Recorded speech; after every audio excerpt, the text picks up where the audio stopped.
Good morning, and welcome to today's webcast, Improve Your Business with Financial Transformation. Before we begin, I'm going to play a brief housekeeping video.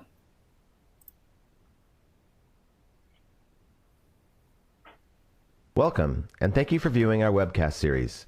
Before we begin, please keep the following in mind. You can customize how you view our presentation and interact with the presenter.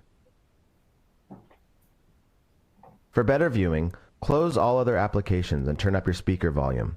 You can adjust window size and placement or enter full screen mode using the controls at the top right of the window or dragging the bottom right-hand corner to resize. At the bottom of your screen, you'll see a series of icons that relate to a different aspect of our session. You can download a PDF of today's slides from the Slide Deck and Handouts widget. You can ask questions by typing in the Q&A window and clicking Submit. We'll do our best to answer all questions or follow up via email. If you experience technical difficulty, refresh your browser by hitting the F5 key. This presentation is not legal, investment, or accounting advice. We encourage you to seek the counsel of a professional service provider to apply this content to your specific circumstances. I'm pleased to introduce today's presenters for Moss Adams, LeeAnn Stivers and Amy Ahyo. LeeAnn has worked in the nonprofit sector since 2004 and specializes in organizational change management, strategic planning, and business process optimization. Amy has over 20 years of accounting and management experience. She has a proven ability to optimize departmental operations and bring added value to organizations. With that, I will turn it over to Amy to start us off. Thank you, Chad. In our agenda today, we will look at the various reasons that an organization might need a finance transformation and review the different aspects of an assessment, which are the organizational structure, the process and procedure, and the systems. We will then move to discussing change management in a finance transformation, which includes managing change, integration between project management and change management, and applying a change management strategy. There are several reasons that an organization might need to transform their finance department. The first reason is organizational growth. A good example is with a nonprofit that anticipates additional grants coming in. We saw this need grow during COVID as many organizations received higher levels of funding than they had seen before. I also saw this recently with a restaurant chain that planned to launch catering and was worried that this was going to stretch their accounting department. Another reason is for high turnover. We get the call often that the company has gone through 3 controllers in 2 years, or 2 directors of finance in a year, and they need our help figuring out why. They want to make sure the rest of the staff is okay and identify which tasks are falling through the cracks.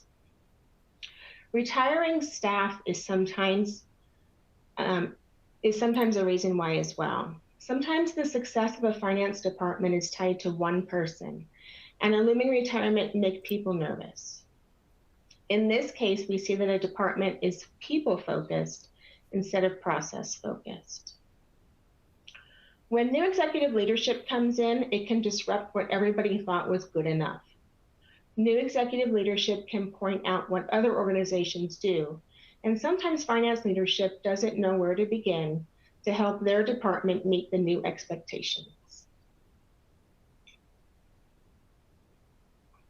One of the most common reasons we get asked to help is in dissatisfaction with financial reporting and timelines.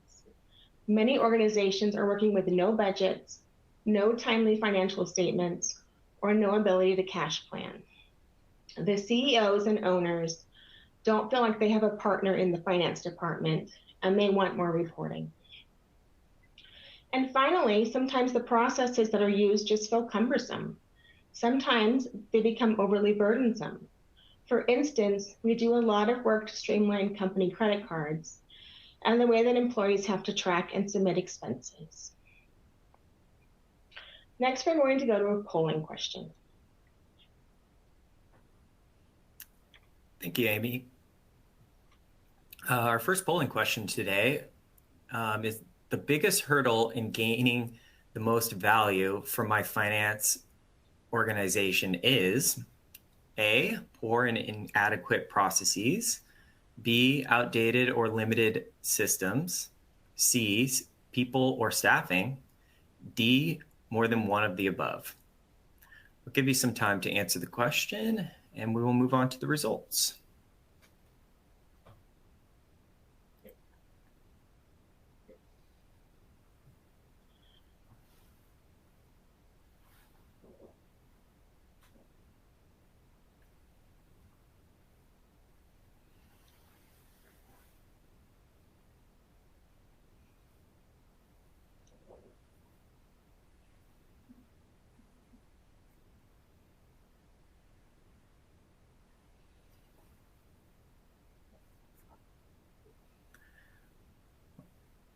All right, we got about 72%. Let's move on to the results slide here, and I'll turn it back over to Amy.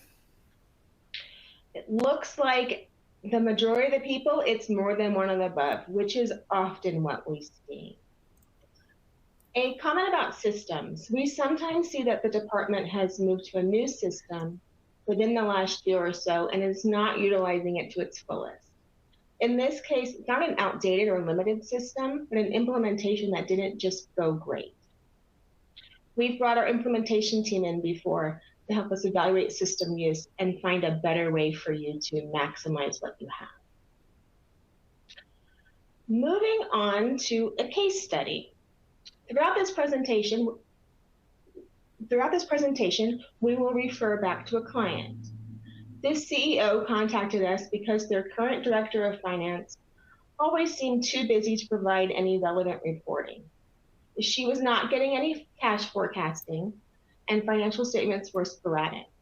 They were also often wrong or would be presented, and any questions she had went unanswered. The other departments complained that they were not able to understand what the director of finance was talking about. Accounts payable seemed to be chaotic, and they were often paying bills late. The finance staff complained that they were sending a lot of emails to figure out who needed to approve the invoices and how to code them. There were two other staff members, and one was threatening to leave. The one that wanted to leave had only been there for a few months.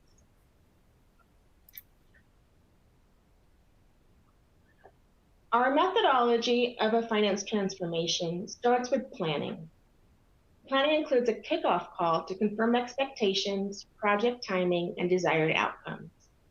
We talk about the most important thing that will make you feel like your department has turned around. Fact-finding includes submitting document requests for policy and procedure, existing reports and tools, organizational charts, etc. Our document request is not meant to be an audit or burdensome, so if there's things we ask for that you don't have, we just move on. We also establish a desired interview list. The interview list is important. We always want to talk to everybody in the accounting department, but we also want to talk to managers outside of the department that interact a lot with accounting to hear how that communication goes and what the processes look like from the operator side. We want to talk to executive leadership about the support they receive from accounting. We then analyze and develop recommendations and submit a report with our observations of current state, where we see problems, and the solutions we have seen with other clients in our professional experience. We include a clear implementation plan, which is one of my favorite steps. I'm not trying to present you with a huge report full of the department's problems and not help you get out of it. We distill the recommendations down into actionable items, talk about who will lead the individual efforts, and who the leadership sponsors should be. And then we meet bi-weekly with you as long as you need to help you monitor progress.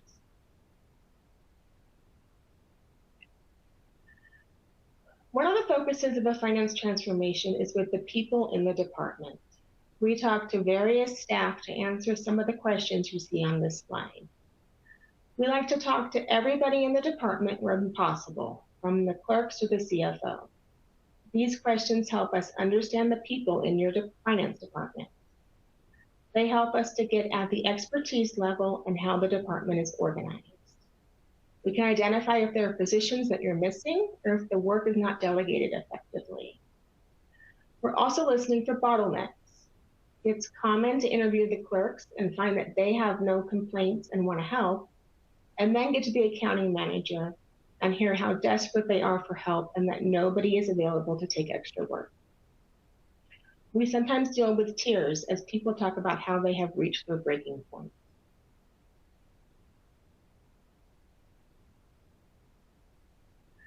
Of course, process and procedure is a big focus in a finance transformation. We are listening for processes that don't run smoothly. It's always interesting to hear about a process, for instance, expense reimbursements, from the perspective of somebody operational versus accounting. We often start to build a picture that gets completely turned around when you hear the other side.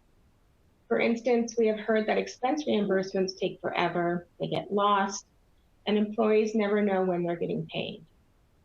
Then you talk to the accounting clerk who processes the reimbursements and hear how staff turn in incomplete forms, missing receipts, and they are constantly having to email with questions. This is a process breakdown. We might suggest new training, clearer forms, or an expense reimbursement software platform if they're big enough. In general, we want to help the department pinpoint the pain points where everything is slowing down. We also ask a lot of questions here about month-end close timing and deadlines, and expectations and reporting. We often hear that, yes, there is a deadline. For instance, drawdowns are submitted by the 8th. And when you say, okay, today is the 10th, and how did it go? You hear, well, it's delayed this month. We ask for checklists and documentation of month end, and hear that there isn't one. We all just know what to do. Those answers are really common, but they're problematic if you have turnover or the pending retirement, or you know you're growing and you want to add to the department.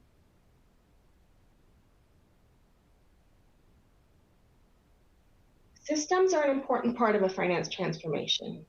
We ask questions that get at system usage. We ask a lot about integration, making sure the accounting system can talk to all the other ones being used. We are listening for outdated systems, where commonly we hear that a new platform like Sage Intacct was implemented, but nobody wanted to do the workflow module, so they skipped this step, when we know that the workflow module is something that makes everything run more efficiently. We also look for technology that can make your life easier. We often suggest an AP platform like Bill.com or PlateIQ, which adds transparency, speed, and efficiency. Technology is great at helping your team keep up with your organization's growth. We don't think it's a great idea to rely on constantly adding people as you grow. Let's put some technology in there. Another great place to add technology is in budgeting and forecasting. So many companies are flying blind. They might create a budget at the beginning of the fiscal year to appease the board, but nobody's really using it or comparing it to actuals. There are great budgeting and forecasting options out there that make this task much easier.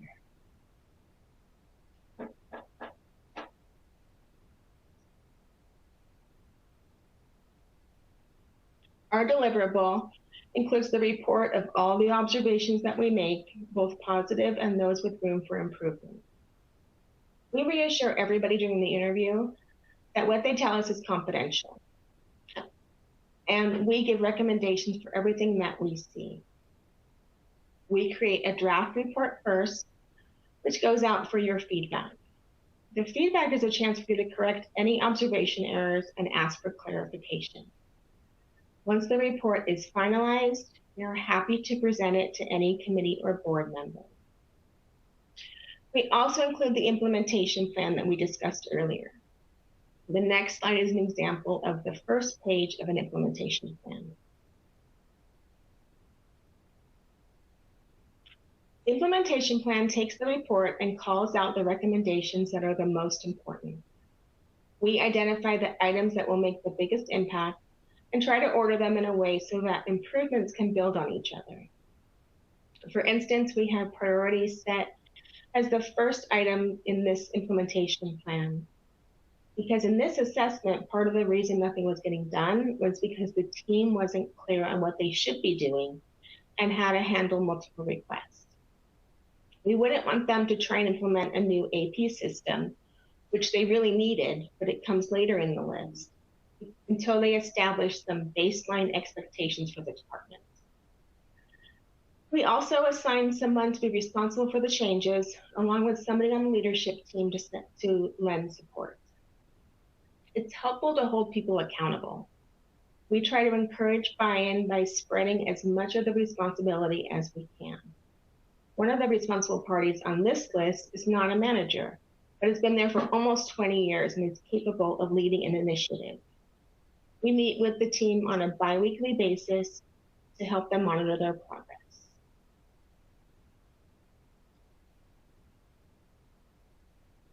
So let's go back to our client. One of the original complaints from the CEO was that the director of finance was always busy with accounting tasks and financial statements weren't being produced. As we interviewed the director and the rest of the staff, we realized there was a problem with delegation. There was plenty of staff, but some of them said there wasn't enough work to do and they weren't getting trained. Delegation is hard when you're so busy because it takes time and patience, but it's very important for future success. Also in this case, bank reconciliations were really holding up financial statements. And it wasn't that the accountants didn't know how to do them, but that more than half of the transactions they couldn't identify because there wasn't a clear process for the operating departments to turn in charge slips or daily logs. We helped to create processes and expectations and encouraged more delegation with work sessions that involved examining all of the tasks of the department.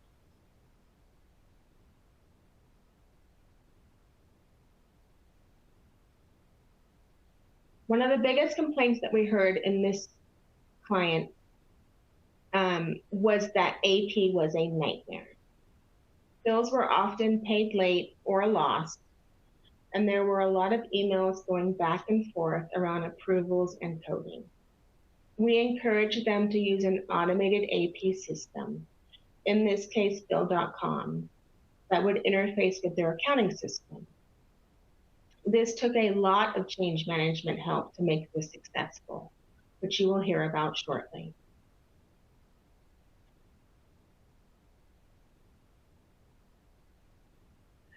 They also had the problem that one of their newer staff members was threatening to leave. Everybody agreed that she was a very good addition, and they didn't want to see her go. Through interviews, we learned that she was feeling overwhelmed, and the entire department's morale was low as they felt like the other departments were blaming them for their problems.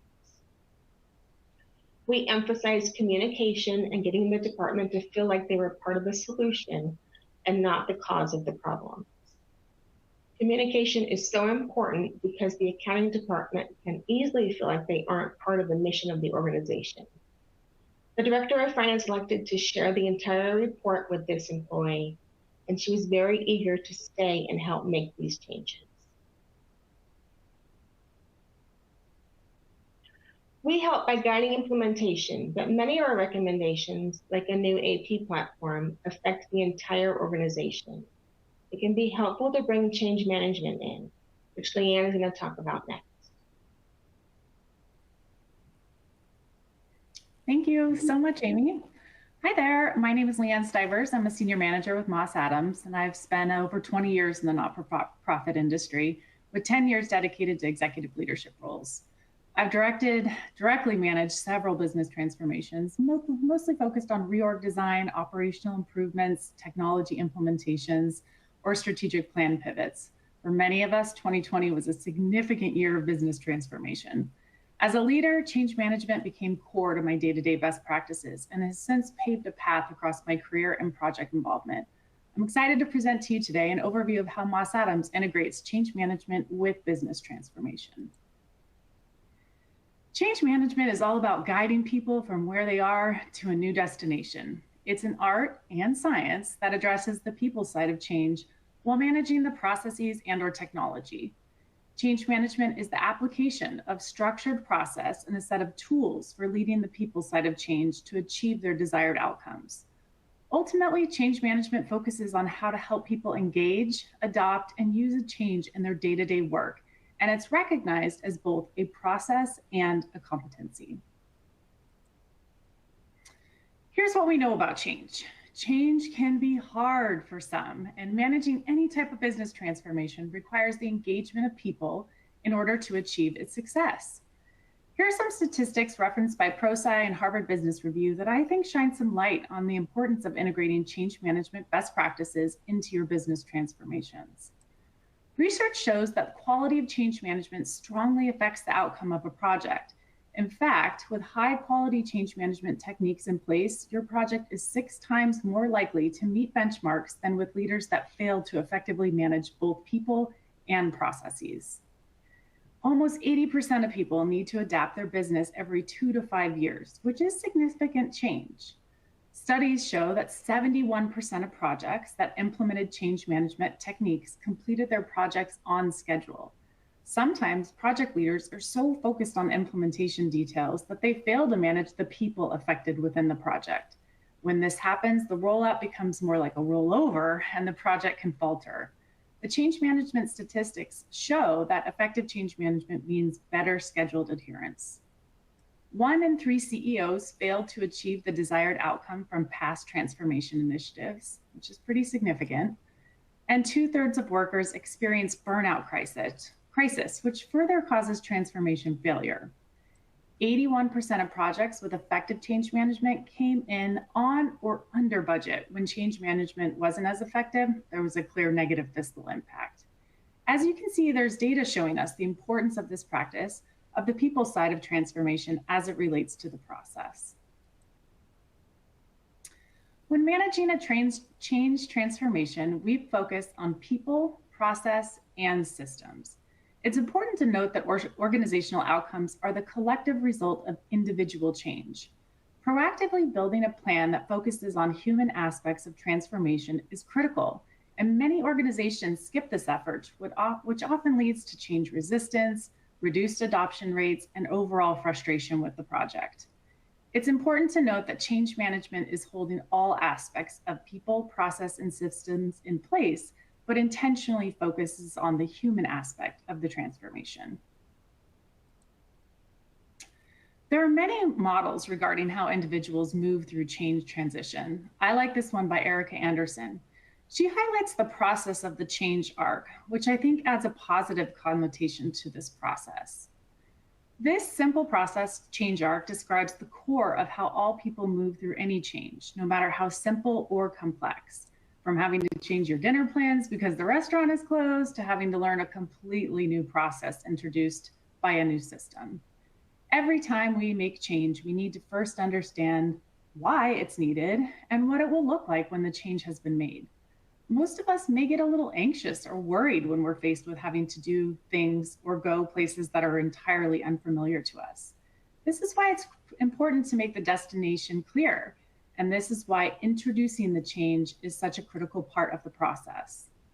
Then we need to make the mindset shift from seeing the change negatively and avoiding it or dismissing it to seeing as needed and ideally a positive thing. There's a reason mindset shift sits at the top of the arc. It's because that's the tipping point for when we can start to change our actions. At this point, we will start adopting new habits so that change can occur, and eventually new behaviors coalesce into the new normal. That's when change happens. That's the sweet spot. Goals become outcomes, behaviors become habits, and actions become best practices. People are experiencing varying degrees of change and transition at any given time. So it's important to note that change isn't inherently good or bad. It's just change. Engagement is necessary throughout the change curve to guide a successful transition, which allows space for transformation. Implementing something new or different is only as successful as the support and leadership behind the change. With change management efforts, it's critical to have leadership engagement. We use this 5-phase model to educate project sponsors and leaders on how they can support the transformation efforts on the people side of the house. We start with awareness. This focuses on the understanding the change during the early stages and rallying change advocates. People tend to follow the lead of others, especially situations that are new or ambiguous. If change is done well in this phase, we should hear, "I've heard about this and I want to learn more." Understanding. Point to the destination. Where are we going? What is it? Why is it important to me? And how does it connect to my job? If change is done well in this phase, we should hear, "I understand the change and why it's needed." Preparation. We want to shrink the change. We want to focus on small wins or highlight the process that's been made. We want to keep communications strong and ongoing and highlight the bright spots within the effort. What's going well? If change is done well, we should hear, "I support and want to participate," or "I know what to do in this phase." Adoption. Be a role model. This is often the phase where leaders need additional encouragement. We want leaders to be a role model and remain open to transformation efforts, even when it gets hard. We also want to build habits or best practices. If change is done well in this phase, we should hear, "I'm able to perform effectively after the change." And then realization of the benefits. Acknowledging the work, celebrate the results and progress achieved. It's important to note that this doesn't guarantee happiness for all, but it does ensure individuals and teams know how to sustain the change, meaning they have the tools and the training necessary. Change management framework. Now that we understand what change management is and what's needed to shepherd people through the process, we can talk a little bit more about the change management framework. It's important to note that most change management strategies are customized and variable based on the project and transformation needs. The change management framework allows the change practitioner a guide and approach, but no two projects are the same. Here's an overview of our change management framework. We start with our initiate. We develop the vision, understand the change and its complexity and the impact to people, process, or tools. Then we drive. We create a tactical plan to enable, engage, and shepherd people through the change. We move to enable. We want to implement plans, assess readiness, and leverage individuals across the business to help drive successful change. And activate. Measure the benefits, including change adoption, sustainment, and acknowledging the journey. Depending on the types of transformations you're managing, change management activities can be customized to meet your needs. This slide is an overview of the types of strategies we can apply to a change project. We use this framework, initiate, drive, enable, activate, and then apply our change management strategies and activities. These include sponsorship. This is often managed by a leadership group or individuals, depending on the project. Stakeholder engagement. These are the individuals or teams invested in, impacted by, or interested in the change. Some examples include stakeholder analysis, leader engagement, and network plans that can be customized. Then we move to change support tools. These include customized tools to help support the change strategy or approach. Some examples include impact readiness assessments, change health check scorecards, or post-implementation gaps or issues.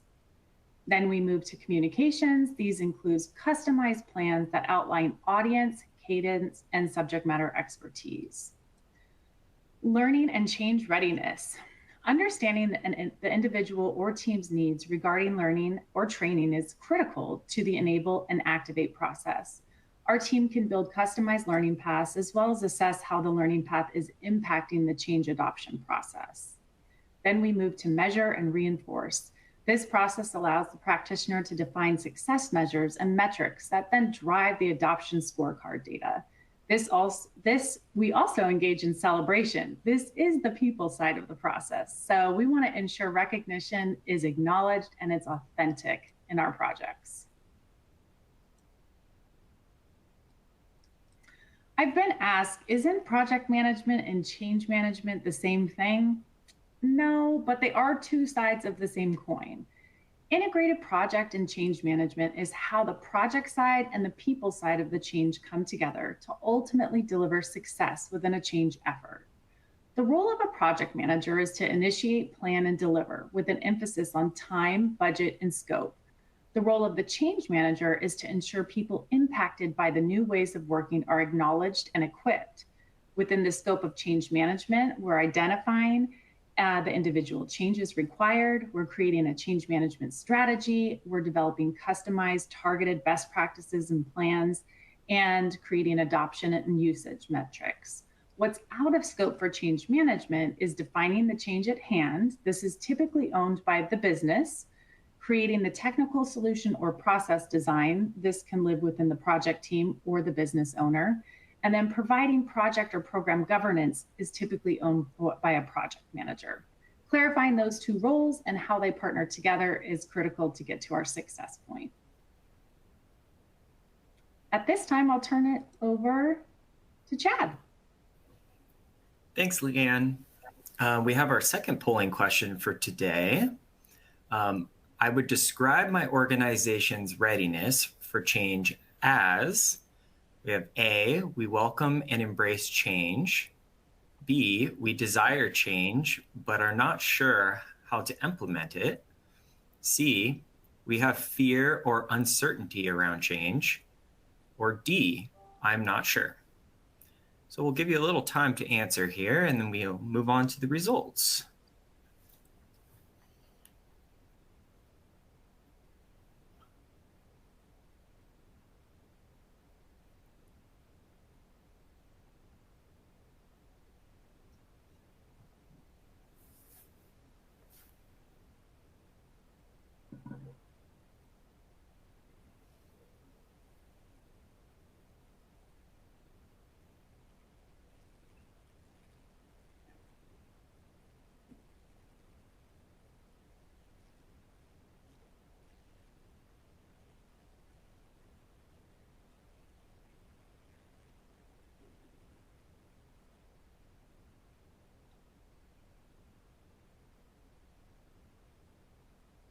All right, we got about almost 80% responded. So let's go on to the results slide here, and I'll turn it back over to you, LeeAnn.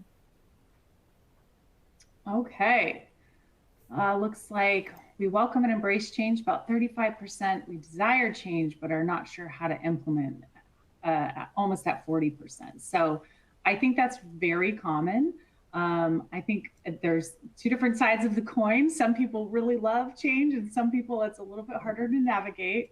So I think that's personal for sure. But I think everyone wants to figure out how to implement it and move people through that process, that's where I think our team is really helpful, both in the assessment phases and the implementation phases of a transformation. So if that's something that you're interested in on how to help implement that side of the house, we're all ears. I'll go ahead and move on to our next slide. So let's go back to Amy's case study. Here's a refresher. The CEO contacted us because their director was too busy to provide relevant reporting, no cash forecasting, statements were sporadic. Other departments were confused by the director's process or procedures. AP was a little chaotic and bills were late, and finance morale was struggling. The team didn't feel supported, and staff turnover was becoming a high risk for the department. Then we applied Amy's project management approach to this. So we go through that planning, that fact finding, that analysis, and again to that implementation plan. So where does the change management fit in here? Then we can apply a customized change management approach. In this partnership with the project manager, we developed a changed approach. It was critical to address the mindset of the team and how this was going to impact the project manager's engagement efforts and buy-in regarding the assessment process and engagement for the recommendations coming from the implementation plan. In this slide, you can see we selected specific tasks to support the change management efforts. Again, this is a subset of those changed framework strategies that were included before. It's customized based on the project. In this, here's a couple highlights. We did an impact and readiness assessment, staff interviews, change risk assessment, capacity management template and exercise, a customized communication plan, accountability tracking, and we layered in change recommendations that directly link to the implementation plan, which is the deliverable of the project. In this case study, change management efforts were focused on communication, willingness to participate in the project, and leadership engagement. By rebuilding trust with the team and re-engaging leadership in project efforts, this allowed the team to trust the assessment process and participate in the implementation plan recommendations. Here are some additional details on these strategies. Customized communication plan that included operational partners to ensure finance team changes were shared cross-functionally. This was to help address some of the department complaints, as well as reassure the team the intended purpose of the project effort. In my experience, people often make up what they don't know, and for Amy's finance department assessment to be successful, we needed to build internal trust and accountability. Develop project roles and responsibilities matrices to address capacity constraints and leadership responsibilities. We needed to re-engage leadership and hold them accountable to the project efforts and support the team through the assessment process. We worked with staff and leadership to prioritize what internal projects and efforts could stop to ensure the team capacity to support the project and implementation plan efforts. This is often something that we'll see with nonprofits in terms of workloads are already very high. Adding more on without putting a pause on other work can be really disruptive and overwhelming, which can cause resistance to the project. Provided high-level change management strategies within the implementation plan framework. Again, we want that continuity to cross over those best practices in change management from the assessment to the implementation plan. We want that to carry over. As industry leaders, I encourage you all to consider the value add of including change management in your business transformation efforts. I believe it can be applied to all transformations, big or small, and customized. At Moss Adams, we develop those customized plans to meet your team's needs and integrate change management best practices across your financial transformation or any transformation you need. Thank you for your time. I'm going to turn it over to Chad to open up our Q&A portion of the agenda. Thank you, LeeAnn. Yeah, and we have some time at the end of our presentation today for audience questions. So we have our first one today, and it's from Deidre. And then the question is, do you have any suggestions for a simple, inexpensive, automated AP invoice workflow software system that takes an invoice and sends it through an approval process? Allows for an online voucher information to be entered and is sent to AP. It does not have to integrate into QuickBooks. It is simply to help simplify and streamline a paperless process. So I'm going to ask Amy, do you have any suggestions for Deandra? I do. I really like Bill.com. I like the way on Bill.com it sets up an email address for your vendors or your staff to email invoices onto a platform. It shows up on the platform. They can process the invoice right there. It learns, and so it can start to code the invoice for you, fill in the vendor information, got all that nice AI automation on it. It can route it to the people that you tell it to.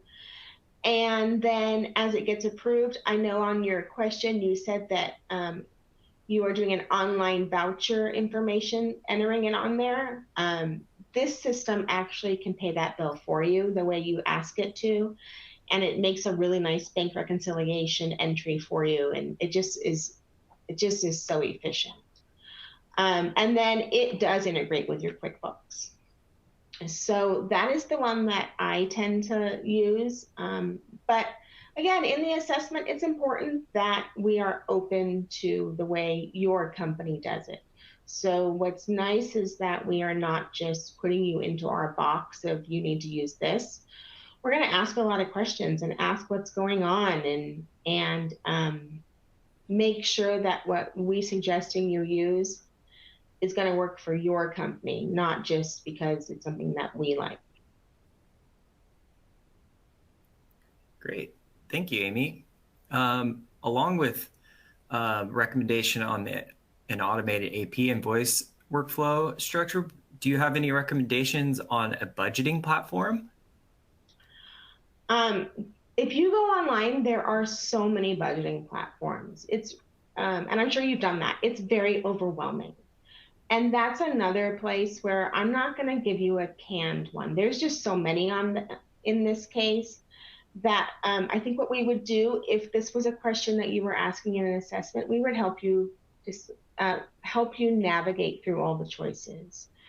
Talk to you about what you're looking for. How often do you budget? How often do you forecast?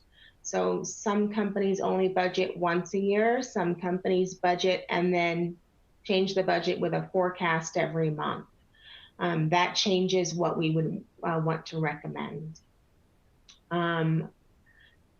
There is a possibility if you're on QuickBooks and you're looking for AP automation and budgeting and forecasting, maybe it's time to move on to like a Sage Intacct. And that platform has those modules built into it and can help you grow a little bit easier. So the question of budgeting platform, that one is a lot more complicated, and there's so many nuances that are more designed for your company, not just what I would suggest. Great. Thanks, Amy. We have another question here. Does the transformation framework in other areas besides finance and accounting? If so, should you try to transform more than one area at a time, or is that too much? So it's really interesting what happens when you improve your accounting department. It tends to ripple through the whole company. People don't realize how central accounting is to an organization. I would not try to do multiples at the same time because a lot of the changes we suggest affect all the departments. For instance, if we're changing how employees submit expense reimbursements, then all the other departments are adjusting to this change as well. And as we heard from LeeAnn, change can be difficult. I wouldn't want to see a company try to change too many things at once. However, the accounting department's changes can inspire the other departments. I see this a lot with HR and payroll, because payroll is often under the finance department, and we often suggest a lot of changes there. Some of what we suggest, like going from paper timesheets to an electronic system, or submitting pay changes electronically versus the paper that's being moved around. That also changes how HR functions. And as they support those changes, they start to question their own processes. And then they become a place where the company wants to do a transformation. But I don't think I would do multiple departments at once. That sounds like chaos. I can also offer a little bit on that one as well. As far as non-accounting or non-finance related change frameworks, yes, we do that for other types of projects specific to strategic plans, policies, and procedures. This could be on process change or optimization, layering on that change framework in there that can get customized. Also organizational design and looking at what's going to work and how you would move through a change management process on that. So it can be customized based on what it looks like. I do agree with Amy. Putting it in a framework that's bite-sized and that's going to work for your organization is a big part of that change process. And also understanding the team's readiness for change. Have you been consistently changing over, every single year with strategic plans based on pivots that needed to happen? So there really is this assessment phase of where the organization is at and where they're headed. And then that people side of what can people actually take on? What does that capacity look like? Where is there resistance? So those are some of the assessment things that we would do in there to understand the org's capacity for a multi-layer change. I hope that answers your question. Thank you both. We have another question here. We have a bill.com and are having issues with the approval process not being consistently followed. Do you have any good resources to an ideal setup that ensures controls are in place and can't be changed? That's an interesting question. I would want to know who's allowed to change it, because in bill.com, you're setting up approval buckets, approval workflows. You're setting all of that up, and if it's not being consistently applied, then you need to go back to say, okay, who's allowed to change it? And then why isn't it being consistent? A lot of our assessment gets to the why. It's really easy to change something, but you really have to understand, why isn't it working the way you think it should be working? And then how do we get that to change, as opposed to just making people not change the approval process?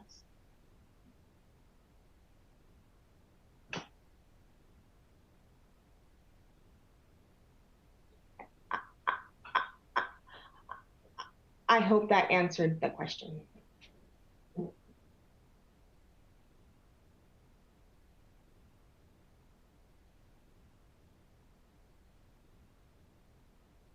Did we lose Chad? Sorry about that. I had muted myself. Okay. Thank you both for that response. We have another question here. My company is getting ready to do a large software implementation that will affect all aspects of our company. How would you recommend us to include a change management process into our implementation, and give us an overview of what might look like? Hi there. Well, I think there's definitely the assessment process of what you are intending to implement. We do change management in association with technology implementations. We have a group at Moss Adams that supports that.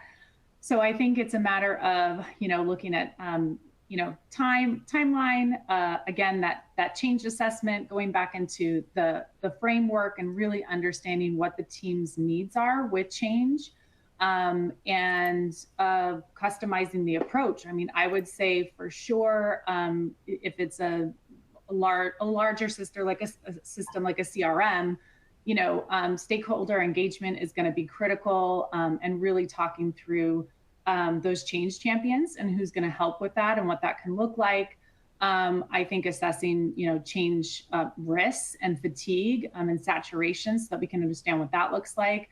With technology implementations, there are often, depending on the type of vendor you've selected to do that, learning components and training. So where's the technical side also meeting the people side? Is it just the technical documentation that's being provided, or is there also business process documentation that's being included to really make sure people are understanding how to use the technology, and walking them through that learning path and getting there? And that typically within a technology phase really needs a lot of reiteration and checkpoints, from the training aspect of it all the way to the end, to make sure that there is an ongoing post-implementation support that's going to be needed, or who's going to be managing those aspects on an ongoing basis. Obviously, communication plans are going to be a significant factor in a project like that. Depending on the cost, there may be board engagement that may need to be factored in from a finance perspective, so our team can customize that and help you with those. So those are just some highlights that I would include in terms of how we would approach that. We're happy to talk more if that's something that you're interested in, and feel free to reach out. Awesome. Thanks, LeeAnn. We have another question here. What if paper-based AP is efficient and functioning? What is the point of diminishing returns? I don't ever want to change something that is working for you. So if we start to ask questions of your accounting department, your operations department, and everybody's really happy with the paper, then I wouldn't change it. However, I do want you guys to think about the future. So if you're going to stick with a paper-based system, it's a little bit harder to grow, because you're going to have to hire more people, and then you have to train those people, and people leave, and the paper-based system, I think it limits you. It also means you have to be in the office, and we saw how challenging that was when the pandemic hit, and we had all these clients who were pushing paper and had to go into the office, or couldn't issue checks, or just had problems, and suddenly they needed a quick transformation to some sort of a software. So if it's working for you, don't change it. But I would really probe and make sure it is working for everybody and you are able to grow your company the way you want to and not be held back by this. Great. Thanks, LeeAnn. Or thanks, Amy. We have time for a couple more questions here. We have one more. Suggestions for a finance area manager assuming responsibility for a company function that is unrelated to finance. In this question, I do want more information, although I don't know that I can get it in this forum. I would want to know how good this area manager is at finance-related tasks. And I'm not sure if the question is related more to taking somebody who's in finance and letting them do things that are not finance, which I think is fine, especially when we see a smaller company who has to be nimble and who has to be agile, and the receptionist does multiple things. And it sounds like maybe in this company, an area manager who is in finance is going to be doing things that are not related to finance, as long as that training is there, as long as everybody is clear on who they come back to with questions, and that area manager is supported. I don't see any problem with making somebody be cross-trained like that. And I think I answered that question. Great. Thank you, Amy. I think we've gotten through most of the questions here. Thank you both, LeeAnn and Amy, for a great presentation today. Everyone, if we didn't have time to answer your questions, which I think we answered most of them, we'll do our best to follow up with you after the webcast. Here's a link to an online survey where you can provide feedback for today's presentation. Please take a moment to complete the survey, as your feedback is very important to us. Thank you for joining us today, and thank you again, LeeAnn and Amy, for a great presentation. We hope you join us again next time.